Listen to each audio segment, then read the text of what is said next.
Good morning, my dear students. Today we are going to start a part. The name of the part is the address. Okay, you can see the address. So, which address we are talking about? We are talking about the address 46 Marconi Street. Which address we are talking about? We are talking about 46 Marconi Street, this address. Okay, so just before discussing about the summary, we need to understand that what is the plot of this, story. Okay, it is a story of the war when Holland was war stricken. जब Holland में लड़ाई या जंग छिड़ी हुई थी during Second World War. During Second World War, Holland was extremely in bad condition due to the severe effect of war के severe effect के चलते हॉलैंड में जो प्रॉब्लम हो रही थी. This is a story about that. तो who are the characters in this story? For your better comprehension I have divided in separate part, you can easily understand. तो what are the characters of this story? Characters, first of all narrator, who is narrating this story, means जो कहानी बोल रही है वो है हमारे narrator. वो कौन है? वो she is the daughter of Mrs S. वो मिसेस एस की डॉटर है. Narrator is the daughter of Mrs S. Okay, second character Mrs S. Who is Mrs S? Narrator's mother. Definitely she is the mother of narrator. She is the mother of narrator. वो narrator की mummy है and friend of Mrs Dorling. और Mrs Dorling की friend है. Okay, who she believed, whom she believed a lot, जिनको उन्होंने बहुत यकीन किया था. whom she believed a lot, whom Mrs Darling के ऊपर मिसेस एस का बहुत भरोसा था. she believed and gave her, okay, all antique things. Antique means the old and priceless thing. The old and priceless thing, that is called antique. जिनको उन्होंने सारे सामान अपने दे दिए थे. Got it? I hope you have got to know about all these things. Now see, after that what happened? Now we are going to discuss about the things what happened afterward. तो Mrs Dorling was believed by, Mrs Dorling को believe किए थे Mrs S, and she gave all her antique things to Mrs Dorling to keep for some time. कुछ देर के लिए रखने दिए थे. Mrs Dorling, okay, Mrs Dorling she is embodiment. एक अच्छा शब्द लिखा हुआ है, देखो, एम्बॉडीमेंट मतलब निशानी. She is the symbol of greed, GREED. वो बहुत लालची थी. सेल्फिशनेस, वो बहुत ही सेल्फिश थी. And deceived Mrs S. And deceived, DECIVED, deceived मतलब उन्होंने मिसेस एस को धोखा दिया था. क्यों धोखा दिया था? We will discuss now in the summary. तो I hope the plot and the characters are clear. You can see the characters again. These are the characters. Okay, it is written over here. Now, what is the synopsis of this story? Synopsis means what is the summary of this story. देखो, first of all, what we have come to know that Mrs. S, she gave all her antique things to Mrs. Darling. उन्होंने अपने सारे antique things, अपने बहुत ही बेशकीमती चीज़ों को किसको दिया था? डॉर्लिंग को दिया था. Why she has given to Mrs Dorling? As this was a war time, क्योंकि ये वॉर का टाइम था, है ना.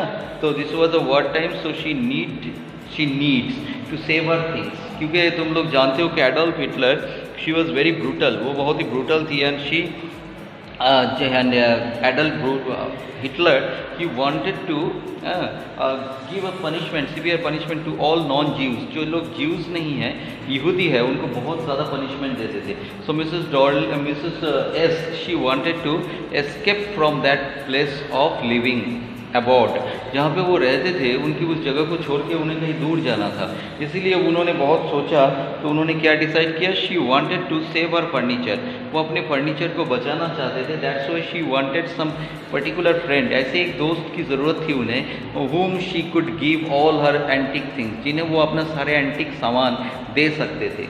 And she believed on Mrs Dorling. आई बात समझ में? उन्होंने मिसेस डॉर्लिंग पे विश्वास किया, उनको अपना सारे सामान दे दिए. That was Mrs. Darling, her friend. Right now, she was leaving, Mrs. Darling. Okay, where she was living now, Mrs. Darling, that I told you in the commencement of my summary. She was living in, means Mrs. Darling was living in 46 Marconi Street. Okay, 46 Marconi Street में Mrs. Darling रहती थी. Okay, so every time when she was coming, now I am giving a brief detail more. Every time when she was coming to the house of Mrs. S, जितनी बार वो Mrs. S के घर आई, she was taking some antique furniture with her, antique things with her. वो अपने antique things और antique सामान को Mrs. Darling को देती थी. And when Mrs. S daughter means narrator, जब नैरेटर ने पूछा mother why you are giving all this things to her, आप इन सामानों को उनको क्यों दे रहे हैं, तो mother said it is very necessary, if I have to save my furnitures, अगर मुझे अपने फर्नीचर्स को बचाना है, so it is very necessary to give all this things to Mrs Dorling. She was just believing this much to Mrs Dorling, वो Mrs Dorling पे इतना यकीन करती थी. Got it, that's why she had given. Now after some years, कुछ देर बाद, कुछ सालों के बाद, Mrs S had given this address to narrator. Mrs. S ने इस 46 मार्कोनी स्ट्रीट का एड्रेस नैरेटर को दिया था. क्यों दिया था? As she wanted to get back her things, क्योंकि वो जब अपने सामानों को वापस लाना चाहती थी तो उन्होंने इस एड्रेस को नैरेटर को दिया. Moreover she was having a hope, उनकी एक उम्मीद भी थी कि Mrs Dorling would return all this things to her. Mrs Dorling ये सारे सामान उनको लौटा देंगे, उनके सामानों को. ठीक है, that's why narrator reached there. Narrator जब वहाँ पहुँचे, उनका वेलकमिंग अच्छा से नहीं हुआ. She was not getting a good welcome. Reach there she refuse to recognise, कौन? मिसेस डॉर्लिंग ने नैरेटर को पहचानने से ही मना कर दिया. देखो how much selfish she is. Recognise and misbehaved with her, उन्होंने उनके साथ मिसबिहेव किया. What type of misbehaviour?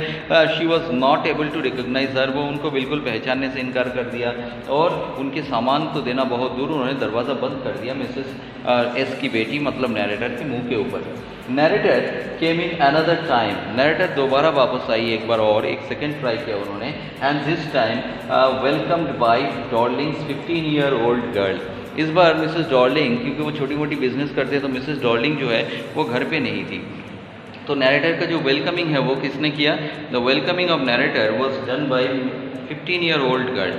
उनकी जो 15 साल की बेटी है उन्होंने उनको वेलकम किया. Okay, and the girl was very pleasant, girl बहुत प्लीजेंट थी and not selfish like mother, mother की तरह सेल्फिश नहीं थी. But the narrator was looking all her antique things in a pitiable condition. Narrator ने देखा उनके जितने भी फर्नीचर है, okay, that was kept carelessly, उन्हें केयरलेसली रखा गया है. And that was not been looked after, उनका जो है लुक्ड आफ्टर बिल्कुल नहीं हुआ है, उनका देखभाल भी किसी ने नहीं किया. तो narrator was getting very sad कि हमारे खून पसीने की कमाई से बनाया हुआ फर्नीचर इतना केयरलेसली किसी ने रखा हुआ है. That's why narrator was not interested all those things. Narrator उन सारी चीज़ों के लिए बिल्कुल इंटरेस्टेड नहीं हुआ. शी कंसोल्ड हरसेल्फ, उन्होंने अपने आप को सांत्वना दिया कि now I am living in a very small room, मैं अभी एक बहुत छोटे से रूम में रहती हूँ, तो what shall I do with this furniture, इन फर्नीचरों के साथ मुझे क्या करना है. ठीक है, that's why narrator decided to forget this address. Narrator ने इस एड्रेस को भूल जाना सही समझा. तो this is a beautiful story about the believe, about the faithfulness and deceiving, किसी का भरोसा, उम्मीद और उसको तोड़ना, इसके बारे में story. I hope you have understood. In this way we have finished the synopsis.